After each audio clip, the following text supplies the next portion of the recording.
सभी सुनने वालों को मेरा नमस्कार। सृजन करती हूँ जब भी किसी कविता का, खोजती हूँ उसे भीतर, टटोलती हूँ यादों को, कुछ लम्हों को, कुछ कड़वाहटों और मिठास को, कुछ झकझोर देने वाले एहसास को, और पाती हूँ एक कविता दुबकी हुई अपने भीतर। उसे सजा संवार कर एक नया रूप, एक नई पहचान देती हूँ और देखती हूँ उसे फलता फूलता। इस तरह अनगिनत कविताएं कवि मन के अंतस में फलती फूलती हैं और भावों और शब्दों का ये अरण्य धीरे धीरे विस्तार पाता जाता है। ऐसे ही शब्दों का एक अरण्य रश्मि प्रभा जी और शैलेश भरतवासी जी ने खोज निकाला है। यहाँ आक्रोश, संवेदनाओं, त्रास्तियों और यादों के मिले जुले अरण्य हैं। आइए मैं सरस दरबारी आपको ले चलूं इसी अरण्य की एक झलक दिखाने। जीवन की आपाधापी में बहुत कुछ अनबूझा, अनजिया ही रह जाता है, लेकिन मन के किसी कोने में उसे जीने की, समझने की कसक रह जाती है। कुछ ऐसा ही हुआ श्री अमरेंद्र जी के साथ। उन्हीं के शब्दों में, मेरी किताब के वे रुपहले पन्ने जो अनछुए ही रह गए, मेरे अब तक के जीवन में जिन्हें पढ़ने का समय ही नहीं मिला शायद। न जाने कब से संभाल कर रखा है उन्हें मैंने अपने दिल की अलमारियों में, अपनी ही सांसों की तरह। मनुष्य के स्वार्थ ने उसे किस कदर आत्मकेंद्रित और लोभी बना दिया है। अपनी जरूरतों को पूरना ही उसका एकमात्र ध्येय रह गया है, चाहे उसके लिए उसे कोई भी कीमत चुकानी पड़े। उसने प्रकृति का भी बड़ी बेरहमी से संहार किया।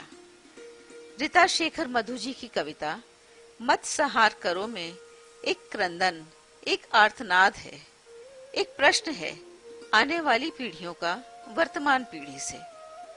पितामहो, आपने मकान छोड़ा, संपत्ति छोड़ी, क्यों नहीं छोड़ा आपने शुद्ध हवाएं, निर्मल नदी, वृक्ष की छाया, हरी धरती, पंछियों का बसेरा, शीतल बयार?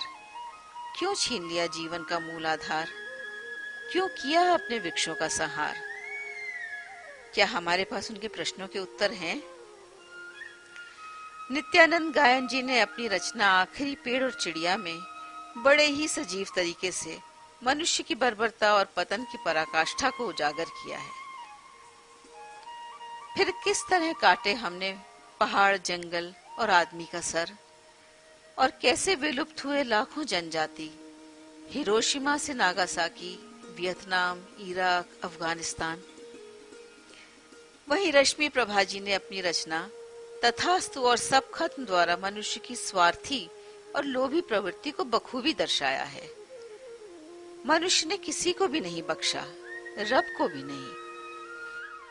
घायल होकर भी रब तुम्हें देता गया और तुम सब दुशासन बने, रब के चीर हरण में लिप्त हो गए।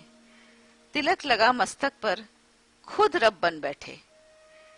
वो मनुष्य को बड़ी खूबसूरती से समय रहते ही चेत जाने को कुछ इस तरह से कहती हैं, तुम तो मशीनों का सहारा लेते हो, उसे तो बस तथास्तु कहना है और सब खत्म। आधुनिकीकरण ने जहां हमें सुविधाएं दी हैं, वहां बहुत से सुख भी छीन लिए हैं, फुनगी पर टांग दिया है। डॉक्टर कौशलेंद्र मिश्र की ये रचना एक बढ़िया व्यंग है इसी आधुनिकता पर जिसने हमें अपना गुलाम बना लिया है। इसका उदाहरण है मोबाइल फोन, एक बहुत ही साधारण परंतु उपयोगी उपकरण जिसने हमारा जीना दूभर कर दिया है। न चाहते हुए भी हम इसे अपने से अलग नहीं कर पाते। उन्होंने अपना फोन नीम की ऊंची फुनगी पर टांग दिया है और अपनी आजादी का जश्न मना रहे हैं, क्योंकि इन्हीं के शब्दों में इस नाचीज सी चीज ने जीना हराम कर रखा था मेरा। इस अरण्य में प्यार के कुछ खुशनुमा जज्बात भी हैं। जेनी शबनम का कहना, जा तुझे इश्क हो, कितना खूबसूरत श्राप है। वही मेरी व्यस्तताएं में डॉक्टर निधि टंडन का कहना है कि प्यार हमेशा व्यस्त रहने का नाम है। कितना प्यारा प्यार में पगा एहसास है ना? वैसे और भी गम है जमाने में मोहब्बत के सिवा। अंजू अनन्या जी का मानना है कि जीवन जीवन होता है, भिन्न होता है तो दृष्टिकोण जो देता है मायने जीवन को। कितना सही कहा है। हमारा दृष्टिकोण हमारी मान्यताओं और धारणाओं से ही उपजता है, वही जीवन का सही गलत तय करता है। हम आज भी उन्हीं मान्यताओं से जुड़े संस्कारों में जकड़े हैं। उन्हीं की वजह से आज बेटियों की ऐसी निरीह दशा हो गई है। कहती हैं डॉक्टर प्रीता अरोड़ा अपनी रचना संस्कारों की जीत में। जीत जाते हैं संस्कार और हार जाती वो, आदर्श समझाते और समझ जाती वो।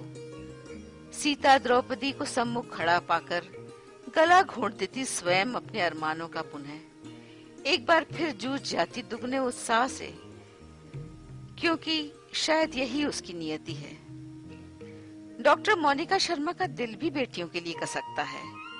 वो कन्या भ्रूण हत्या की त्रासदी को बखूबी उजागर करती हैं और उन बेटियों की तरफ से प्रश्न उठाती हैं, आखिर क्यों विक्षिप्त हुए हम? बेटियां जो आंगन का इंद्रधनुष हैं, उनके बिना कोई त्योहार नहीं, अपनों का मान मनुहार नहीं। बेटियां जो आंगन की रंगोली हैं, बेटियां जो दिवाली और होली हैं, पराई होकर भी हर कर्तव्य निभाती जाती, दो गृहस्थियों के बीच स्वयं को बांटकर, ताकि साझी रहे सबकी पीड़ा और सुख। ये कैसी मान्यताएं हैं जो बेटी को एक दोयम दर्जे का जीवन जीने के लिए मजबूर करती हैं? कैसा समाज है जहां नारी और पुरुष के लिए अलग अलग मापदंड हैं? दीपिका रानी जी ने अपनी रचना पति से बिछड़ी औरत में समाज के इसी दोगलेपन पर करारा प्रहार किया है। पति से बिछड़ी औरत निगाहें नीची करके चलती है। अपने कलंक से झुक गई है उसकी गर्दन। उसके खाते में पुण्य का बैलेंस इतना नहीं था कि पति उसके माथे पर सिंदूर और मुंह में आग रख सके। अब उसे प्रायश्चित करना है उम्र भर। और पत्नी से बिछड़ा हुआ आदमी कर्म योगी है। वो संसार से भाग नहीं सकता। उसे जीवन पथ पर आगे बढ़ना है, नई उम्मीदों, नए हौसलों के साथ। मृत्यु तो एक शाश्वत सत्य है और परिवर्तन प्रकृति का नियम। वहीं विभा रानी श्रीवास्तव भी समाज से पूछती हैं, ये जख्म बने क्यों? संस्कारों का हश्र इतना भयानक क्यों होता है? वे अपनी रचना बात एक ही है में स्त्री की पीड़ा पर दृष्टि डालती हैं, जो वो विभिन्न रूपों में सहती आ रही है। कभी बेटी बन, कभी बहन, कभी माँ या फिर पत्नी बन। हर रूप की पीड़ा अलग है, वो भी इन्हीं मान्यताओं और संस्कारों की देन है। सुशीला शिवराण की ज्वलंत रचना दाह का उत्सव हमारी इन्हीं धारणाओं का एक विद्रूप रूप उजागर करती है। क्यों नहीं पुण्य कमाते पति, कर पत्नी के शव पर निज दाह? क्या है कोई जवाब? बोल मेरे पुरुष प्रधान समाज। उनका समाज से ये प्रश्न एक करारा प्रहार है सती प्रथा पर और उससे जुड़े हर तर्क पर। इस अरण्य में और भी कई वृक्ष हैं, जिनमें बीते हुए पलों की कसक उगाई है यादें बन। कभी वो कसक एक कभी न खत्म होने वाले अफसाने की है, जिसे दिगंबर नासवा जी कुछ इस तरह से कहते हैं, कहने भर से क्या कोई अजनबी हो जाता है? उछाल मारते यादों के समुंदर गहरी नमी छोड़ जाते हैं किनारों पर। वक्त के निशान भी तो दरारें छोड़ जाते हैं चेहरों पर। या वंदना शुक्ला जी का शेष दुख, जहां कुछ भ्रम देर तक पीछा करते हैं नींद का। सिरहाने की हदें भिगो देती हैं चंद किताबें। शब्द खोदने लगते हैं सपनों की जमीन और वक्त अचानक पलटकर देखने लगता धरती का वो आखिरी पेड़, जिसकी झुरमुट में अटकी हुई है कोई खुशी से लथपथ फटी चिथड़ी स्मृति, निचोड़ती हुई अपने शेष दुख। और यादें, वो तो हमारे जीवन का ऐसा हिस्सा है जहां गाहे बगाहे मन सुकून पाने के लिए पहुंच ही जाता है, खास तौर पर जब वो यादें बचपन से जुड़ी होती हैं। मार्कंडेय राय जी को सब कुछ याद है, वो बचपन और उससे जुड़ी हर वो याद जो धरोहर है। नानी से कहानी की जिद करना, मामा से डांट खाना, नाना का खूब समझाना, मीठे की भेली का चुराना और चुपके से निकल जाना, सब कुछ याद है।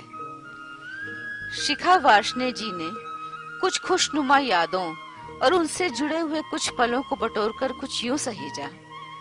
भर अंजुली में उनको रख देती हूँ सिरहाने की दराजों में। कल जो न समेट पाई तो निकाल इन्हें ही तक लूंगी, लेकिन वक्त से टपके पल फिर नहीं खिल पाते। क्या यादों से जुड़े स्पर्श जीवित हुए हैं कभी? शेफाली गुप्ता कुछ ऐसा ही चाहती हैं अपनी रचना तुम्हारी कमी में। उनका ये कहना है कि तुम मेरे साथ नहीं आज। ख्याल ने झांका मेरे अंतर्मन में, पढ़ा मेरी बेचैनी को और सोचा, क्या ये मुमकिन है कि छूकर किसी याद को ऐसा लगे कि जैसे मैंने छुआ हो तुम्हें? कितना प्यारा सा एहसास है। माँ की याद में विफल सतीश सक्सेना जी उसके स्पर्श के मरहमों को याद करते हुए उससे मिलने की आस को कुछ यूं व्यक्त करते हैं। कैसे अपनों ने घात किया, किसने ये जख्म लगाए हैं, कैसे टूटे रिश्ते नाते, कैसे ये दर्द छिपाए हैं, कैसे तेरे बिन दिन बीते, ये तुम्हें बताने का दिल है। ममता मिलने की याद लिए बस आस लगाए बैठे हैं। माँ की महिमा का तो कोई अंत नहीं।